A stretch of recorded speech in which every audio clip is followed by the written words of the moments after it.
Here's Dennis.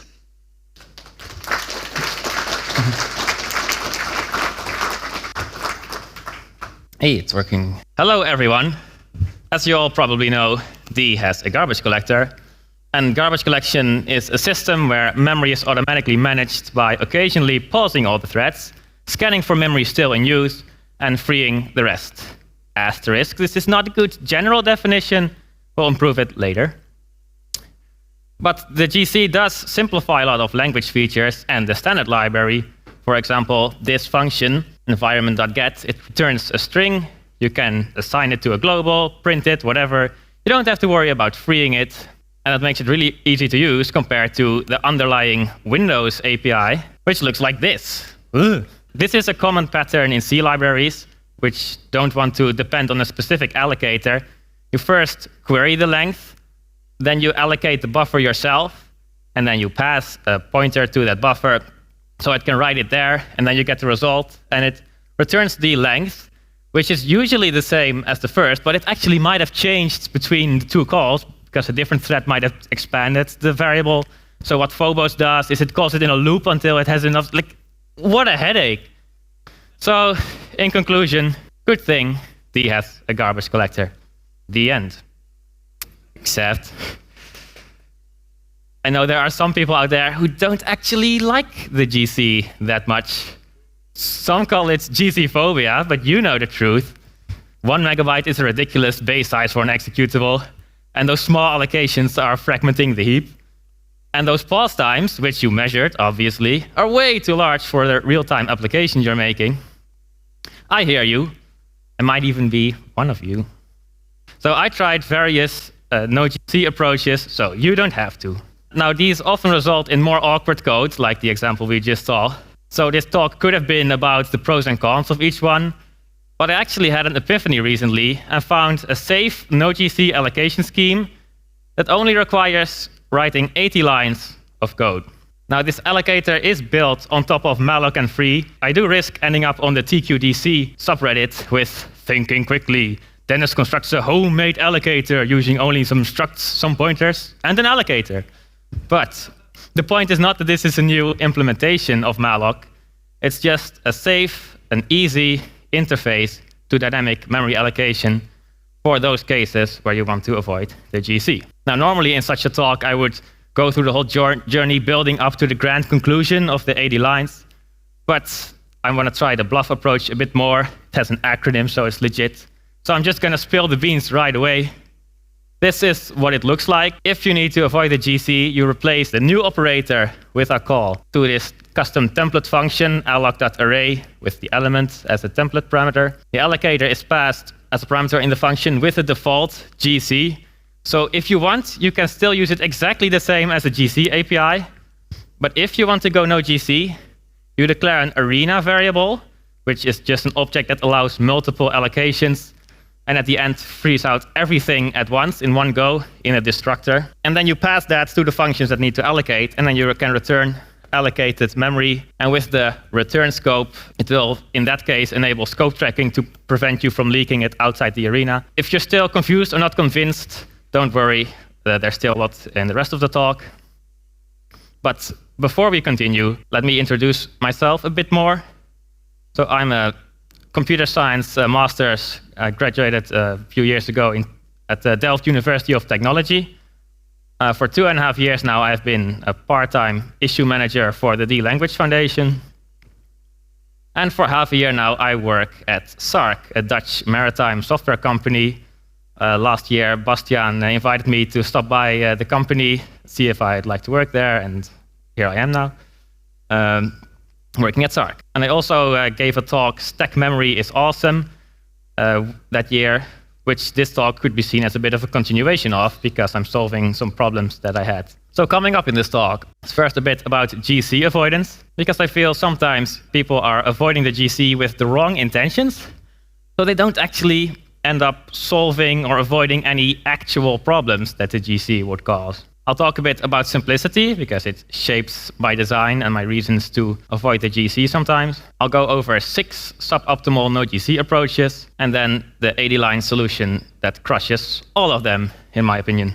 So a bit about GC avoidance. If you've been on the forums, you've probably encountered some heated debates, and I always find myself on neither side of the debate, because they go like, oh, the GC makes D bad for real-time apps, and then the counter is, oh, but there's no GC for those few hotspots. But then you lose most of Phobos, because that uses the GC. And then there's this idea of perhaps we can replace those no GC functions with reference counting. So this is an example of automatic reference counting. This is not working code. The code is just for illustration purposes. But the idea is every time you make a copy, you increase a count. Every time a value gets extracted, you decrease a count. And when it reaches 0, you free it. So that makes the freeing more spread out instead of the GC, which pauses and takes a long time to free multiple things at once. So would this be a solution? Would this actually help actual problems? So let me give an example. I've been dabbling in some audio programming, which is a real-time thing. How it works is, let me first demo it actually. So it's easy. Let's see if this works. So I brought a little piano, a MIDI controller, and I'm going to run my D synthesizer. Let's see if it works.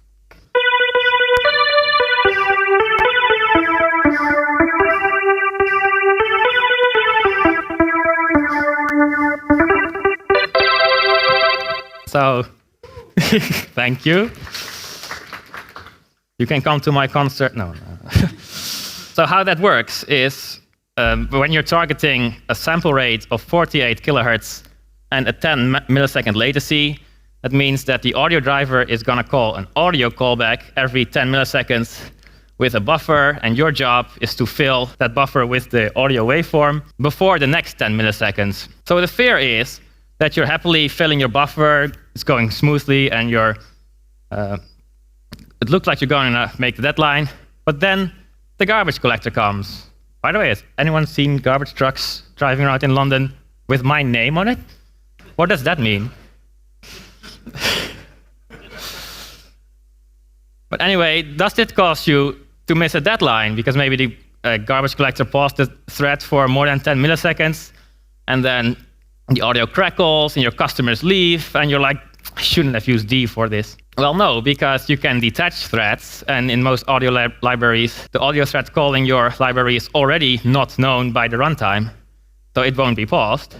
But the audio thread itself, that callback, cannot use GC functions in a detached thread. But std.stdio uses the GC. So what if we wanted to load a sample in that callback? Would reference counting have helped? No, actually not. This is a nice talk from Pete Goodcliffe about audio programming rules. And in your audio thread, you should never do anything that you don't know the worst case time of. So no mutex locking, no dynamic memory allocation in general, and no file I/O. So what you actually need to do is in a different thread load the sample and then send it to the audio thread with a lock-free data structure like a ring buffer with atomics. But the point is, reference counting wouldn't have helped.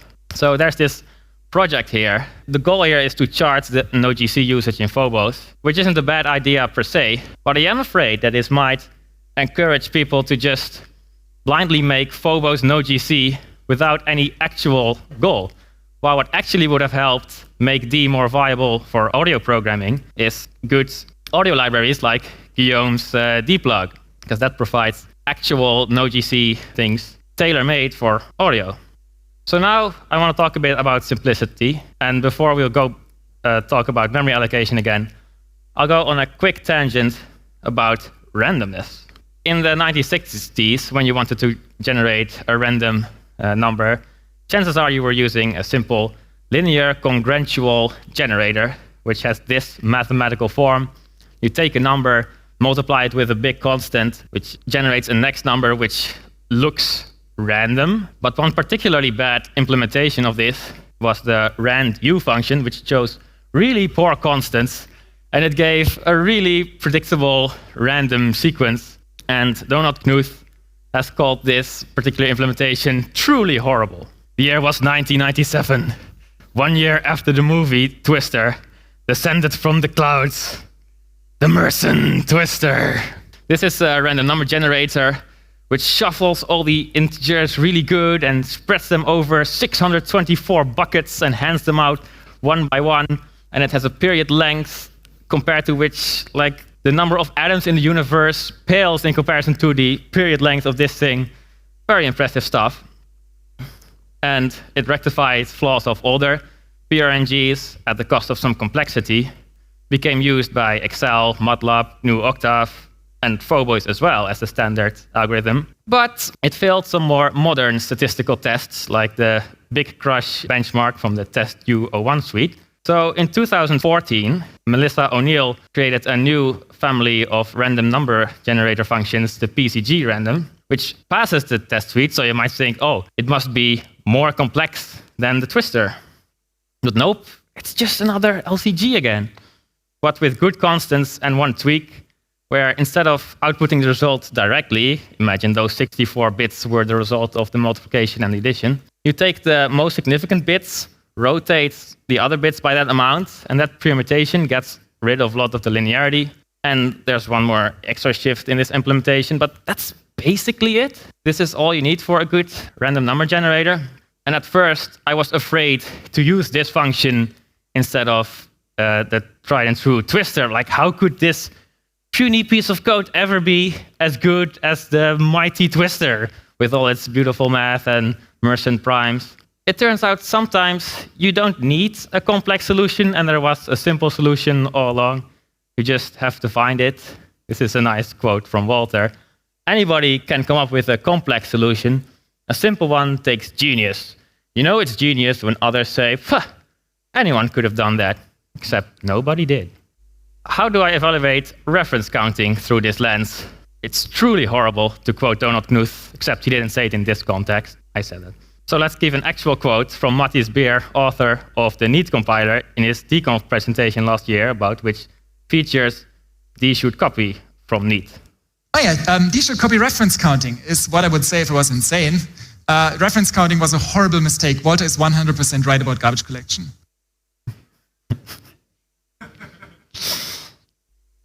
So I don't like reference counting because it spawns a lot of language features. For example, the idea to add the mutable storage class, because what if you have an immutable reference counted object? How do you increment the counter? So let's have a special exception complicating the constant immutable situation.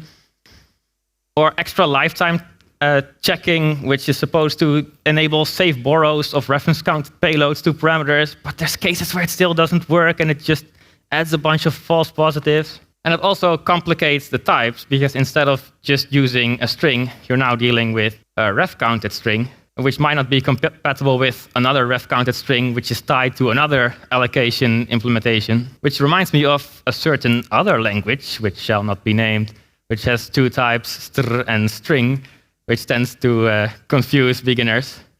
GC, the situation there, in my opinion, is a bit more difficult because it is really simple for the user, but it is really complex to implement, particularly in a systems language, because it requires program-wide knowledge of everything. So it works really well if you have one D project which has D source code and runs on a normal desktop.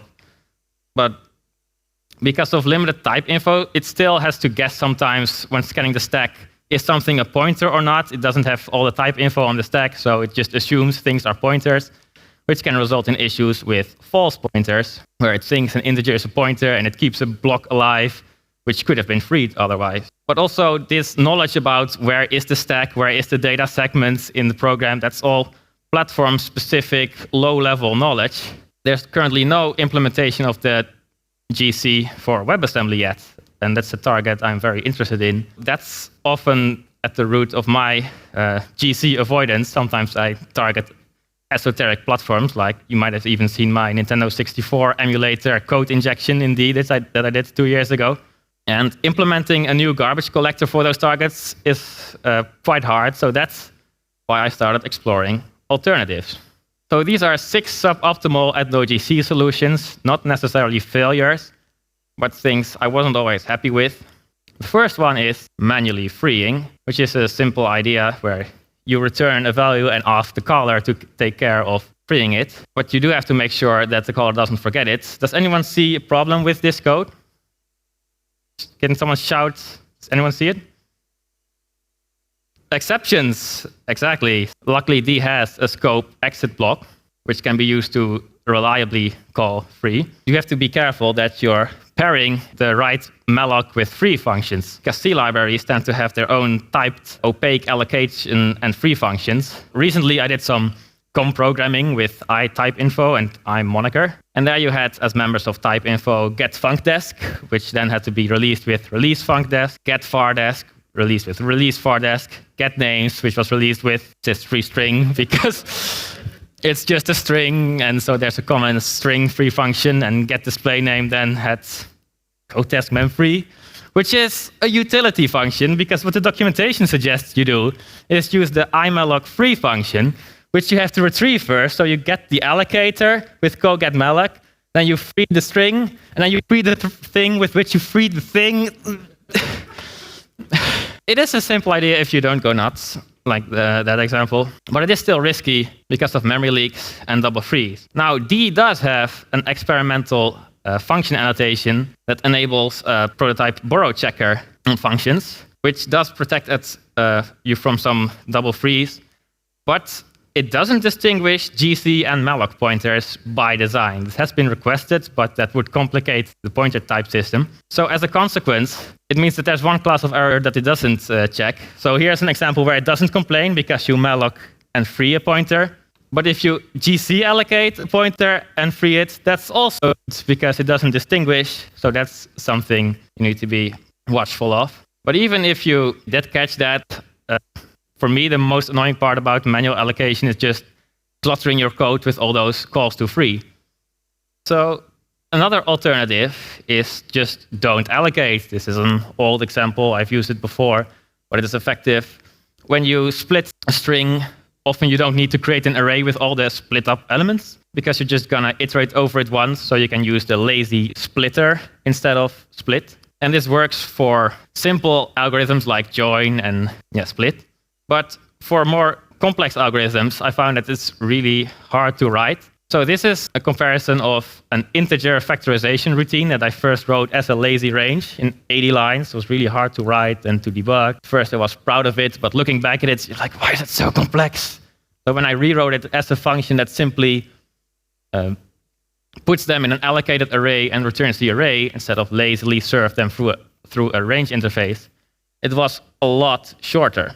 Another thing about this approach is that Voldemort types can be annoying. When a function declares struct inside the function scope as a range and it returns that, then it can only be referred from inside that function. So outside, it's a Voldemort type, a type that shall not be named. So it has to be passed by generic template parameters, but not all functions accept generic template parameters. For example, here with extension, most path functions in Phobos just return a new string. But this one returns a lazy chain, but the constructor of file doesn't accept a chain. So what you have to do is import std.array and turn it into an array before it can be passed to file, which is especially annoying because path manipulation often happens in simple script code where you don't want to have to worry about all these allocation details. You just want to create some temporary strings without caring about performance. Next is stack memory. Last year, I said stack memory is awesome, and now it's on this list. Bro really fell off, but no, it's actually still really nice. It gets automatically cleaned up, but the reality is there's limitations, like you cannot return it. In our implementation of environment get, this is not possible. So that allocation of stack memory has to be pushed up to the caller. Yeah, that's annoying because now the caller needs to reserve that buffer of the right size and pass it. Stack memory also, because the stack is just 1 megabyte or 8 megabyte large, you don't want to put too large allocations on it. And environment variable on Windows can be 32 kilobytes, which is already pretty large for a stack allocation. It can easily jump over a guard page and corrupt memory by skipping over the stack and overflowing the stack. Output range and appenders. The output range is an interface in Phobos, so you can accept a generic output range parameter and use std.range_put to put things in there. But again, there's this theme where now the caller has to declare an appender and extract the data. So it's annoying to write because you have to use put instead of simply using the concatenation operator. Or I don't like this syntax, put sync, for every element you want to put in there. It's also annoying to call, unless it's like the final thing, like your output range is a file. When you want to continue using it, like in this example, out parameters require you to kind of close the statement and continue on a new line with the output of your appender. And also, we still need a no GC appender because Phobos appender also uses a GC, so the previous example wasn't even no GC. And when you try to implement one, it's pretty hard to make it safe, because when you extract the data and then you grow it again, you might invalidate the data you just borrowed. Another option is to use the null garbage collector. So remember our old definition. In a very nice article, Raymond Chen argues that this is not a good way to describe garbage collection. It's as if you say a firefighter's job is to drive around in a truck and spray water, which describes the method, but it doesn't describe the goal of fire safety.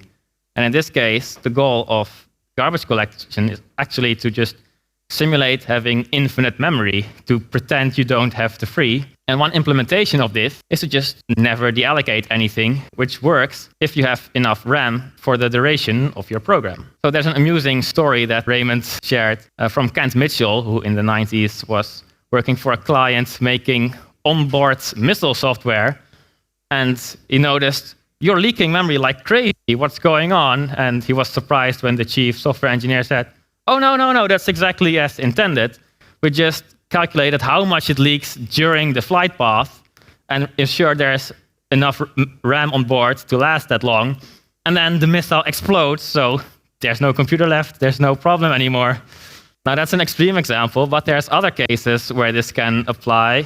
DMD uses this for performance reasons. Unless you pass the low mem flag, which activates the garbage collector, it just allocates and doesn't free, because when the program, when it's done compiling, it shuts off and the operating system will automatically release everything. My C2D program does this for the WebAssembly implementation. As I said before, WebAssembly doesn't have an implementation yet of the GC. I actually thought it would be fun to maybe demonstrate what the problem is here. This is my web version, and I'm going to paste the SQLite header, which is like 10,000 lines in it.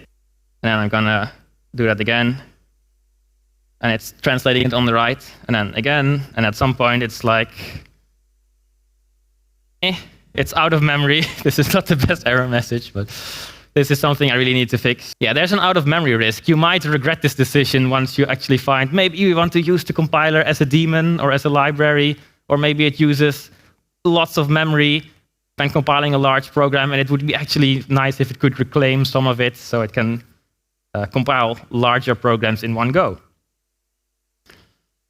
So finally, I thought that this was the best you could do as far as no-GC safe approaches last year. It's this scope array creation, which is like an extension of stack memory, which allows larger buffers than what the stack allows you. There's two examples of that in Phobos and DMD. And the idea is that you have a struct with a small array for small sizes that sits on the stack when you declare it as a local variable. And then when you want to create an array with a dynamic length that's larger than that, then you heap allocate something big. And when you slice it, it will select the right one. And when it destroyed, if it made a big allocation, then that allocation will be freed. But we still have this persistent issue where somehow the caller is responsible for determining the size of the allocation, while it's actually the environment get variable that ultimately determines how big the allocation should be. So that's when I started thinking and getting an epiphany, like what if instead of declaring the length up front, we don't do that, and instead of passing a slice to that buffer to environment get, we give it some lazy thing, a callback or a class that it can call to allocate the amount of memory that it wants. So that's when I started writing the 80-line solution. By the way, you can find those 80 lines on my GitHub page, github.com/dkorpel/DConf. There's 80 lines and some code examples as well, and you can also find the slides. The basic idea of an arena in my implementation is you have a bit of a buffer from which you can hand out allocations and a linked list of dynamically allocated pages for when you need to extend it. So how this works is you hand out allocations from your initial buffer until it doesn't fit anymore. Then you allocate a page in which you can do more allocations until that doesn't fit. And then you end up creating a new page which points to the previous page. So you get a linked list of all the pages you allocated. And the arena simply keeps track of the last page and the remaining free space in the last page to allocate with. And at the end of the lifetime of the arena, it can free all the pages, and that should be the only linked list free you'd ever need to write. So this works with small buffer optimization. When you declare an arena variable and allocate from it without a stack buffer, it will immediately need to create a heap page. But if you want, you can declare a variable on the stack and pass that as an initial buffer for a small size optimization. But these code examples are semantically identical. It's just an optimization. So this arena could be passed around by ref or pointer to functions that need to allocate. But I wanted something more extensible, so it's not tied to this one allocation implementation. So I was thinking maybe we could create an allocator class with an overridable method where you can allocate. Notice there's no resize or free. I simply didn't find a need for that yet, so I kept it simple. And then you could implement multiple allocators like our arena, but also a GC allocator, which simply forwards to the new operator, and a fail allocator, which immediately fails like with an assert 0 once you try to allocate, which will turn out to have a use. But if you look at the actual code, you don't see any classes. It's actually a struct with a pointer to a base with an immutable function pointer, which takes a context pointer. And the arena has as its first member the allocator base, kind of old school struct inheritance style, which I admit can look complex. But it's just the same as the class, but it does raise the question, why am I reinventing classes, or delegates for that matter? Well, I found that using classes is the quickest way to make the better C crowd run away from your library. And I didn't want to give people any reason and not to be able to use this. So this way it works without the runtime. It reduces some redundant pointers because classes have extra fields and a more extra vtable indirection, which we don't need for our purposes. And this way you can also implement an allocator from C and use it from C because we're not using any D features. And I consider implementing allocators to be a low-level thing anyway and not something that needs the convenience of high-level features. So now what we need to do is, in our arena, get a method to retrieve a generic allocator from it by taking the address to the arena. Our allocator gets a template function so that you can create an array with the element type you actually want. So it casts the untyped ubyte array to an array of your liking. And then we're basically back at where we started, our final form. You place an arena, and you can call a.alloc.array. Now, I believe that when you have an allocator parameter, it should have the GC allocator as its default. So GC is simply the implementation of the forwarding allocator to the GC, because that way you can choose to just call it exactly like a GC function, and then later add manual memory management to it. And in the spirit of Voldemort types, I would like to adopt this idea Hannah Montana functions, because you now have a double identity. Your normal GC style function, and only if you want to, you give it a manual interface. So you basically get the best of both worlds. And what really finishes this off, in my opinion, is how it can be made safe. Because with preview equals div1000, the compiler will do checks in safe code of scope pointers. So what we do is we mark the allocator parameter return scope, which is like the in-out of scope. If a scope value goes in, a scope string comes out. But if we pass the GC allocator, which is not a scope allocator, then there's no restrictions to the return value. So you can assign it to a global and define. But when you pass an arena, because a.alloc takes the address of arena, and arena is a local variable, the compiler will infer that as a scope pointer, and so you get a scope pointer out. So you only get the annoying scope checks if you really opt into it by using safe and manual memory allocation. But what about the @nogc attribute? Because there's return scope for lifetimes, but there's no in-out nogc to make it nogc only when you call with the arena. Well, there are some dips for polymorphic callback attributes, but they're not merged yet. Also, I think they don't cover the case with structs. They cover functions and delegates, but you can mark a struct variable as nogc. Well, my solution is, at least for now, pretend it is nogc, because this might be a hot take, but I think nogc should just not be part of the function type. Nogc is used for preventing accidental closures or arraylet roles on the heap. And it can still do that, but calling a function that's not nogc, I think it shouldn't matter. If you really care that much about proving nogc-ness of a function, you can do some runtime profiling to see if GC allocations happen, which if you're writing hot code, like performance-sensitive code, you should do anyway.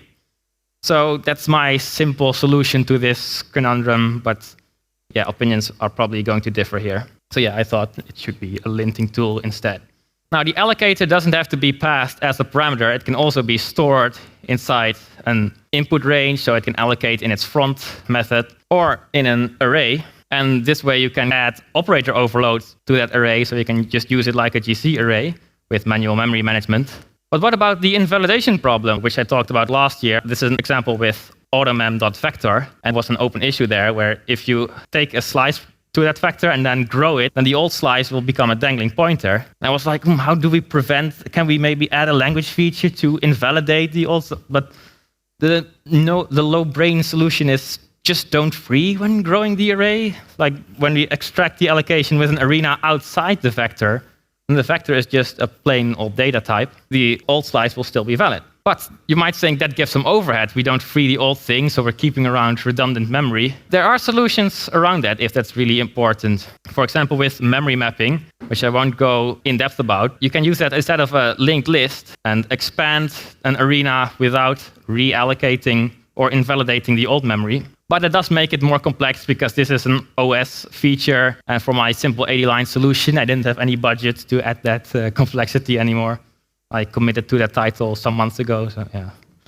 Now, after creating this arena, I found some other C programmers who are also advocates of arenas. These are some nice resources, a talk and some blog posts with some advanced use cases. And that's also where I got the memory mapping idea from. That wasn't my idea.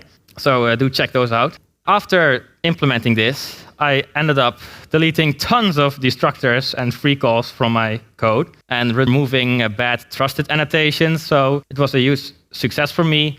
I deleted some inferior array types like scope array and my stack and nogc appender, which were all kind of like crippled functions of array, but with arena allocation, I could replace almost all of them with just one array. And I found even more uses for this pattern. For example, when doing GPU memory mapping, when you're sending some graphics data, some floats with vertices or whatever, to the graphics card, the easiest API is usually something like GL buffer subdata, where you generate the data in your own float array. But then the GPU has to copy it to where it wants it to be.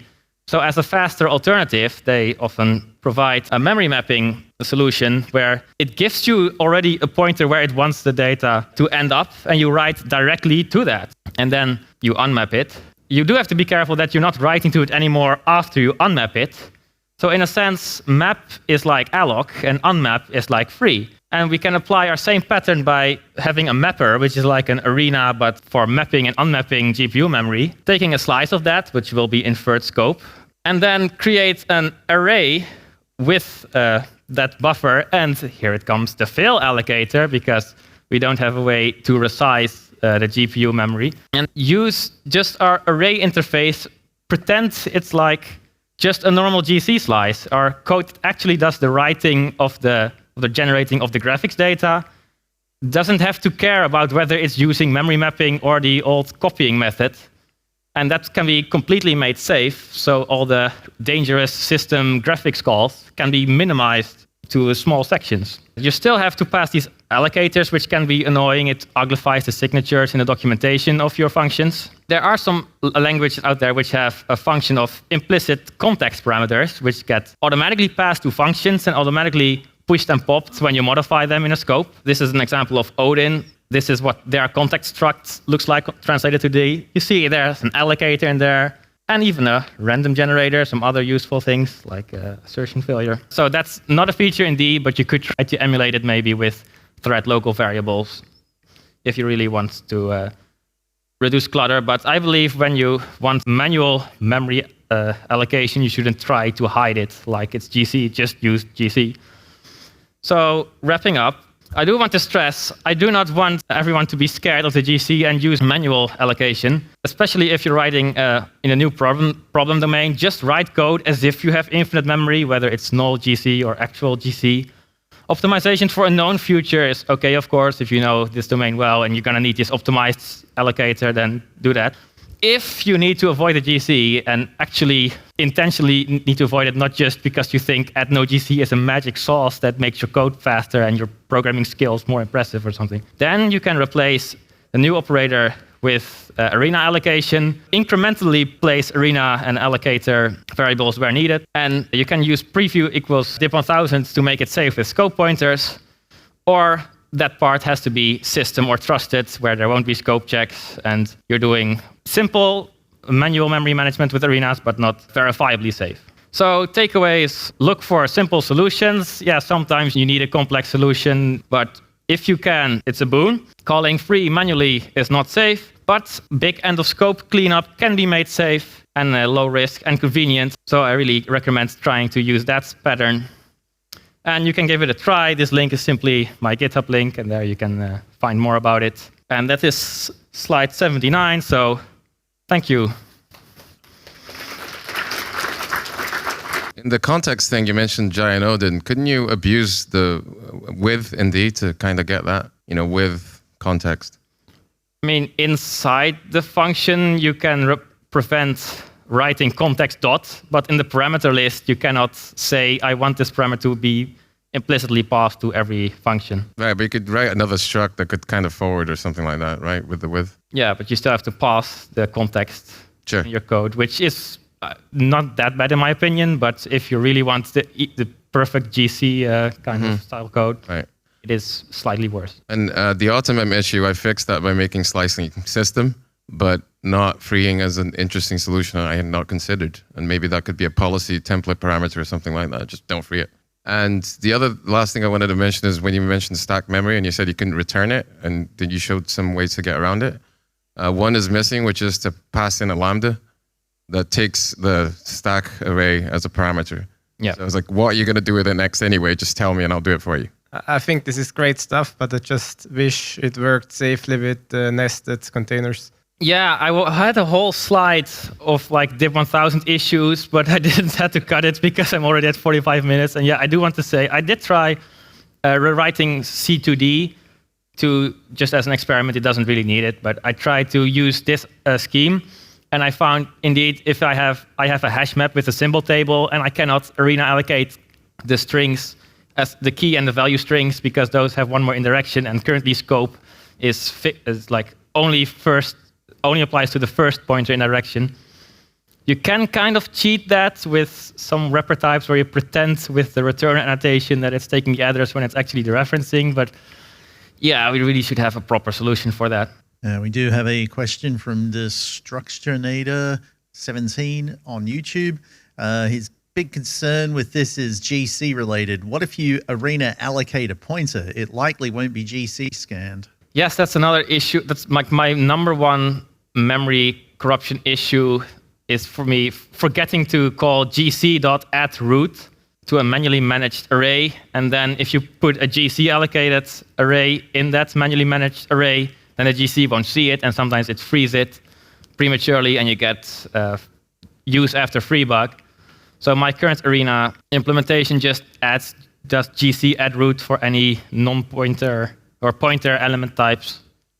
But yeah, that is a concern. That's when you mix those two schemes together. So one thing I've been thinking about quite some time is having some kind of table of different allocation or deallocation patterns and read and write patterns, and how these connect or bind to different allocators in, for instance, STD allocator. So one practical example of this is, say you have some kind of analysis software that scans code base and analyzes code or data and creates ASTs. And for each such AST, it creates a lot of nodes and maybe does some statistics and then throws it all away. And in that case, you would become a very large speed up by not having to do individual allocations for each such node. And instead having some kind of cleverness that can deduce that all these nodes are actually allocated, can be allocated in the same memory and then freed upon freeing of the tree as a whole. It would be really, really interesting to think about if we could have some kind of inference that's a long term in the future, but having some kind of way of the compiler deducing how these accesses are related to allocations would be really interesting. We could also associate the statistics of the allocation statistics with some kind of file table. So when it parses a file the first time, it computes how many allocations that were made for all the nodes and store that in the file system. And next time it reads the file, it checks that the file is the same file, and then it can then pre-allocate exactly how much bytes it needs to allocate all those nodes again. Yeah, that's an interesting suggestion. So if I understand correctly, you mean that you analyze allocation patterns and then the compiler makes the suggestions which part should be optimized and have a better allocation strategy and which lengths they should have based on earlier lengths. That's an interesting thing. I don't think there's anything, I don't know of anything like that does that for D currently. You mentioned that reference counting is complex, and it's actually two questions. I don't see it as being overly complex, but indeed with transitive qualifiers, things can get pretty icky. So what else is actually complex about reference counting? I mean, cycle detection, there's a whole different problem. And just, I do not like copy constructors in general because they kind of virally, if you have a member which has a copy constructor, then that struct has a copy constructor and it kind of bubbles up and you don't know exactly what's happening whenever you assign something, and it injects code that you don't know about at arbitrary points. So I really like the GC and the ARENA scheme because it just returns plain old data. Only the ARENA has a destructor, and everything you store and pass around is just plain old data, and that's what I really like. We do have a reference counting implementation in Phobos, and one problem that arises is that it's like a template, which it's like a reference counted template. And if you want your field to be part of some struct, you just declare it like reference counted of whatever you want. But then if you have an instance of the struct which is const or immutable, then essentially the reference counting is not usable anymore, right? Because you cannot modify it. And I was wondering, like, how does this allocator scheme relates to that, right? Because maybe you want to implement, for example, I don't know, a stack or a data structure that uses arenas and stuff internally. If you have const data, it can be const data. You don't have to increment any reference count or your const data. So your plain old data can be const and work like that. And yeah, that's all the time we have for. So thank you, Dennis.